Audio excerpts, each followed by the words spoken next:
खत्म भी हो गया तो ऐसा नहीं कि अचानक से क्रूड अपने लेवल पे आ जाएगा, $70 पे आ जाएगा, रुपया गिर करके बिल्कुल नीचे अपने हिसाब से आ जाएगा, ऐसा भी तो नहीं है। ये दरअसल वॉर जिस स्तर पे जा चुका है वहां से सिचुएशन को सामान्य होने भी हफ्ते, कुछ दिनों में, कुछ मामलों में महीनों लग सकते हैं। क्यों अभिषेक जी?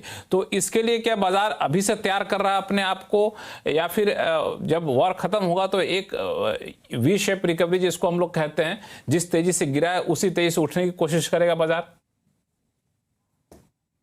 लक्ष्मण जी, इसे पूरी कॉन्फिडेंस के साथ कहना मुश्किल है, मगर एक पार्ट आपकी बिल्कुल राइट है कि मार्केट जो है वो इतनी जल्दी से वी शेप आना मुश्किल है। दूसरी बात है कि वॉर का जो इम्पैक्ट है, इफेक्ट हम देख रहे हैं कि इमीडिएटली वॉर खत्म हो जाए तो फिर सब कुछ सामान्य हो जाए। मुझे लग रहा है कि ऐसा होना थोड़ा इंटरम टाइम में मुश्किल है, क्योंकि यहाँ पे एक चीज बहुत इंपॉर्टेंट है जो दर्शकों को नोट करवाने जैसा है कि यूएस ने अपने फर्स्ट वीक ऑर्डर पे ही वॉर में ईरान के टॉप लीडर को एलिमिनेट कर दिया था, जो कि ऑफ कोर्स आप ऐसा समझ लीजिए कि अगर सपोज यूएस में, आई मीन ये एक example just to analyse the impact, कि सपोज अगर यूएस में ये ट्रम्प जी होते, अगर वो एलिमिनेट हो जाते तो फिर एक तरह से आप मान के चलिए कि टॉप लीडरशिप ही कोलैप्स कर गई, तो फिर आगे कौन कंटिन्यू करेगा, तो इस वॉर को कौन कंटिन्यू करेगा। बट ईरान के केस में ऐसा नहीं हुआ। आपकी और सुनील जी दोनों लोगों की बातों को ट्रम्प सुन रहे होंगे। अब सुने ना सुने, देखिए नुकसान हमारा हो रहा है तो अच्छी बात है तो उनके लिए कहाँ से निकलेगी। बाकी कोई रेस्पेक्टफुल एक्टिविटी नहीं चल रही है ये, कि कोई वॉर अगर इस लेवल पे हो रहा है तो वॉर का की कॉज क्या था। ठीक है, हमें सभी को ये बताया गया है कि वहां पे कोई ऐसे वेपन्स है जिससे मास डिस्ट्रक्शन हो सकती है, अमेरिका को या दुनिया को खतरा हो सकता है। 1 महीना हो गया, आपने टॉप लीडरशिप को मतलब वहां पे एलिमिनेट कर दिया, और अभी तक ना तो ऐसा कोई बम बारूद वहां पे दिखा है कहीं पे भी जाते हुए जो ये प्रूव कर सके कि उनके पास न्यूक्लियर बॉम्ब है क्या। नाउ पॉइंट बीइंग कि इस सब करने से अल्टीमेटली अचीव क्या हो रहा है। ठीक है, एक तो कई बार ऐसी भी हो जाती है बात जो इग्नोर नहीं करनी चाहिए, बट रियलिटी है दुनिया की कि ईगो वॉर भी एक बहुत बड़ी चीज है। अगर ईगो है, आप ज्यादातर पावरफुल हैं, आपको चाहिए कि आप पूरी तरह से वॉर को विन करें, अपने टर्म्स में विन करें। और ये ट्रम्प की एक बहुत ही बुरी, प्रेसिडेंट ट्रम्प की बहुत बुरी एक मुझे लगता है कि एक हैबिट है कि वो हर हाल में अपने ही टर्म्स पे चीजों को मनवाना चाहते हैं, और इस तरह के एग्रेसिव स्टैंड की वजह से जो ओवरऑल डैमेज हो सकता है वो शायद वो कैलकुलेशन के बाहर होता है। एंड उसका खामियाजा सिर्फ अमेरिका ही नहीं बल्कि जो भी पूरी दुनिया के देश है और हमारे जैसे लार्ज देश है वो भुगतते हैं। तो फिलोसॉफिकल डिस्कशन नहीं है, कहने का मतलब ये है कि वॉर को तो कब का खत्म हो जाना चाहिए था, जब आपने टॉप लीडरशिप को एलिमिनेट किया था। 30 दिन हो गए, अभी भी वॉर क्यों चल रहा है?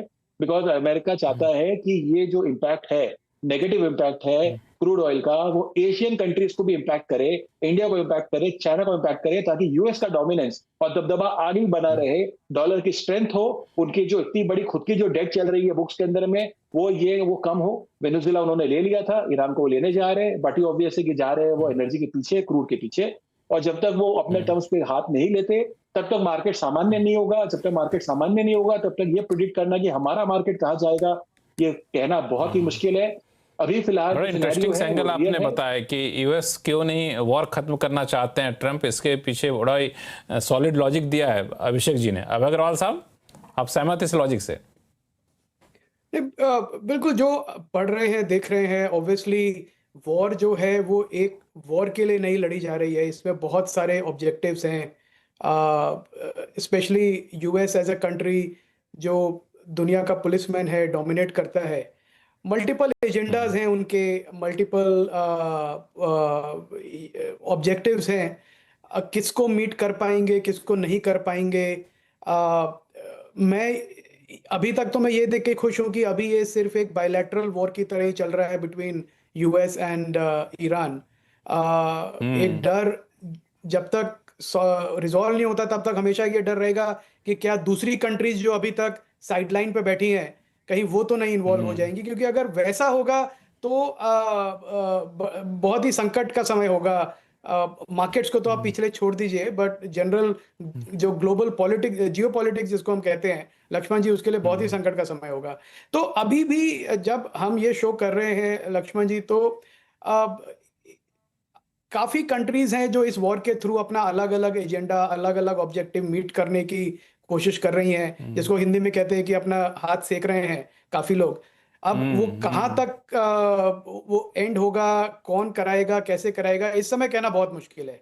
तो जब तक नहीं होता है तब तक किस फॉर्म में होगा, कैसे होगा, किसी के लिए भी जज कर पाना या प्रेडिक्ट कर पाना काफी मुश्किल मुश्किल है। रियलिटी है। जैसे कोविड की हम एग्जांपल देते रहते हैं, जब तक कोविड अपने आप ही गायब नहीं हो गया तब तक हमेशा ये डर था, और अब जब गायब हुआ तो ऐसा गायब हुआ कि किसी को उसके बारे में ना डर है ना चिंता। किसी को बारे तो ये वॉर भी उसी डायरेक्शन में जाएगी, पर मेरा दूसरा डर ये है कि ये वॉर खत्म होगी तो कहीं और स्टार्ट हो जाएगी। तो ये ऐसा नहीं है कि जब तक ट्रम्प प्रेसिडेंट है ये हम आखिरी वॉर देखेंगे, ये तो चलता ही रहेगा। उन्होंने ऑलरेडी क्यूबा का एग्जांपल दे दिया है कि इसके बाद क्यूबा का को एग्जांपल, गिराएंगे। उधर ग्रीनलैंड है, उधर कनाडा है, पता नहीं ढेर सारा नाम उनके पास आता है। हालांकि जो चीज़ आपने कही और जो अभिषेक जी ने कहा कि जिस मकसद से वॉर शुरू किया गया था वो मकसद उनको समझ में नहीं आ रहा, कैसे बताऊं कि हमारा मकसद पूरा हो गया। तो मुझे ध्यान आया कि कई बार मैं खबरों में पढ़ता हूं, पुलिस वाले गए छापा मारने के लिए कि इसके यहाँ कुछ आर्म्स पड़े हुए होंगे, नहीं मिला आर्म्स तो अपने पॉकेट से निकाल कर रख दिए कि चलो भाई ये पकड़ में आ गया, यही लेके चलते हैं। कुछ वैसा ही ट्रम्प साहब कर दें तो अलग बात है, लेकिन कुछ उनका मकसद सॉल्व होता हुआ दिख नहीं रहा है। सुनील स्वर्णम साहब, सवाल यह है कि हम लोग, चाहे आपने भी कई बार सिखाया है मुझे, पंकज जैन साहब कुछ बोलना चाहते हैं क्या? नहीं, मैं इसमें एक ऐड कर रहा था, जो हमारे कलीग बोल रहे थे काफ़ी जी। सही बात बोल रहे थे। अगर लक्ष्मण जी एक ब्रॉडली देखें, I been reading few articles, एक जो ब्रॉडली देखें जो ट्रम्प साहब कर रहे हैं उसका 60-70% this is a general agenda of country like US. You know, अगर हम पिछले 20-25-30 साल में भी देखें, I think they want to dominate the world, they want to police the world. और एक जो ऑयल के एसेट्स हैंगे, आई थिंक उस पर एक डोमिनेंस चाहते हैंगे। So may be president Trump is little more aggressive, more violent and whatever adjective I could to get into that agenda. But इसके अंदर एक ब्रॉडर एक यूएस एक गवर्नमेंट या यूएस एज अ कंट्री का agenda है to keep some countries on a shaky ground, to keep dollar on a strengthful note, जो उनके बड़े डेट हैं उसको लेके, और ऑयल पे कंट्रोल रहे।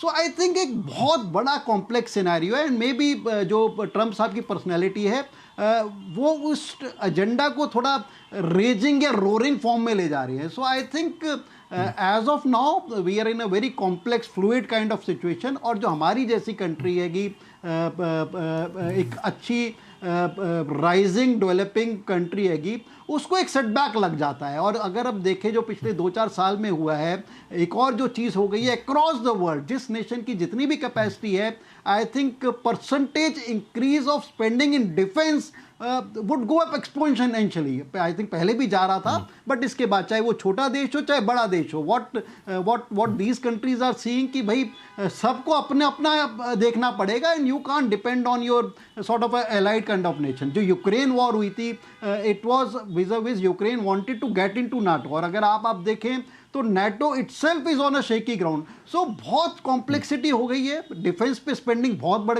जाएगी, that is unnecessary kind of spending. और भारत जैसे देश के लिए जो कि एग्रेसिवली एक डेवलपमेंट की तरफ जा रहा था, एक स्पीड ब्रेकर सा लग जाता है इस तरह की अननेसेसरी स्पेंडिंग में। So I think things are not all that easy. और जिस तरह से अभी आप कह रहे थे कि whether we would see a V shape kind of recovery post ending of this war, I am not very sure. ठीक है, एक बम्प अप आएगा, एक शॉर्ट कवरिंग आएगी, but whether will see a sustained V kind of recovery, I am not sure. जो crude $65-70 पे available था, क्या वो बाद में दोबारा से $80 पे अवेलेबल हो जाएगा? आई एम नॉट श्योर। हो सकता है कि 80-90 पे रीसेट ही हो जाए। So let's wait and watch, and till then I think जैसा मैंने कहा कि बहुत ज़्यादा एग्रेसिवली मार्केट्स में बाइंग करने की ज़रूरत नहीं है। बहुत ज़्यादा एग्रेसिवली बाइंग करने की जरूरत है। लेकिन जो आप तीनों लोगों ने कहा, अभय जी, अभिषेक जी और पंकज जैन साहब, सुनील साहब, आपने सुना हो, बड़ा इंटरेस्टिंग सा एक लॉजिक निकल कर आ रहा है कि जो अमेरिका चाह रहा था वो हो रहा है, और अमेरिका को इसमें बड़ा फ़ायदा हो रहा है। अगर डॉलर मजबूत हो रहा है तो उसकी सबसे बड़ी चिंता थी, जब से आए थे तब से डॉलर बेचारा पस्त था, अब डॉलर मजबूत हो रहा है, खुश हो रहे हैं। क्रूड ऑयल के दाम बढ़ रहे हैं, खुश हो चुके, उनका अपना प्रोडक्शन भी है, तो ड्रिल बेबी ड्रिल वाला उनका ड्रीम यहाँ पे सफल होता हुआ दिखेगा। तो ये वॉर को सिर्फ वॉर के नज़रिए से नहीं देखिए, उसमें बहुत सारे चश्मे लगे हुए हैं। क्यों? नहीं, बिल्कुल। मैं मानता हूँ कि ये खास करके चाइना को काबू में रखने के लिए एक स्टेप है, क्योंकि वेनेजुएला भी तेल चाइना को सप्लाई करता था, ईरान भी तेल चाइना को सप्लाई कर रहा था। तो अगर वो दोनों को, लेकिन रशिया तो बेकाबू हो गया। बट रशिया का कितना ऑयल है? पूरा का पूरा चाइना को बेच के थोड़ी वो काम चलेगा ना। तो चाइना डाइवर्सिफाई कर रही थी रिसोर्सेज को, कि रशिया एक तरफ, ईरान एक तरफ, वेनेजुएला एक तरफ। अब 2 पाइपलाइन उन्होंने बंद कर दिया तो चाइना भी एक, क्योंकि यूएस को चाइना की जरूरत है for rare earth metals, US को चाइना की जरूरत है अपनी सोय और कॉर्न खरीदने के लिए। तो एक ग्लोबल जो नेगोशिएशन होता है उसमें वो चाइना को घेरने की कोशिश कर रहे, तो जियोपॉलिटिकली उनका रीजन है। मगर उसके अलावा भी देखना चाहिए वॉर के बारे में कि हम खाली यूएस और इजराइल इसकी बात कर रहे हैं। अरे भैया, वॉर शुरू किया था इजराइल ने, और इजराइल को हॉर्मुज स्ट्रेट या तेल के दाम से कुछ लेना देने, उसकी मकसद अलग है। और वो जब तक वो मकसद अचीव नहीं करते वो तो वॉर को छोड़ने नहीं वाली है, भले ही ट्रम्प कुछ करे। याद है आपको, उसने ईरान के गैस फैसिलिटीज पर अटैक किया और ट्रम्प ने कहा कि मुझे पता नहीं, वो एक बात है। सेकेंड, ट्रम्प ने भयंकर मिसकैलकुलेशन भी किया है, बिकॉज आप कह रहे हैं कि यूएस ऑयल प्रोड्यूसर्स को लाभ होगा, benefit, but US gas prices भी बढ़ चुके हैं, अमेरिकन पब्लिक नाराज है। और सेकंड चीज, डॉलर मजबूत हो रही है क्योंकि यूएस के इंटरेस्ट रेट्स बढ़ रहे हैं। अभी 4.42 गए, 4.26 पे थे वॉर के पहले, 16 basis points 10 year interest rate बढ़ गया है। तो इन्फ्लेशन बढ़ रहा है, तो रेट कट की बात छोड़िए, ट्रम्प को वो चाहिए थी कि रेट कट, ताकि अपने वोट बैंक को वो बता सके। अब वो तो अपोजिट, विपरीत जा रहा है। तो ट्रम्प ने भी मिसकैलकुलेट किया, उसकी सोच जैसे बाकी पैनलिस्ट कह रहे थे थी कि चाइना और एशियन कंट्रीज के ऊपर एक दबाव डाले, मगर अभी वो it is biting the hand that feeds, घर आके बाइट कर रही है। और इजराइल का खत्म करना बहुत जरूरी है। और तीसरी चीज, आप अपना मोबाइल में देखिए, ट्वीट आया है, जितना सच झूठ में तो पता नहीं, कि हॉर्मुज स्ट्रेट को ईरान ने परमानेंटली, कंप्लीटली बंद कर दिया अब 5 मिनट में।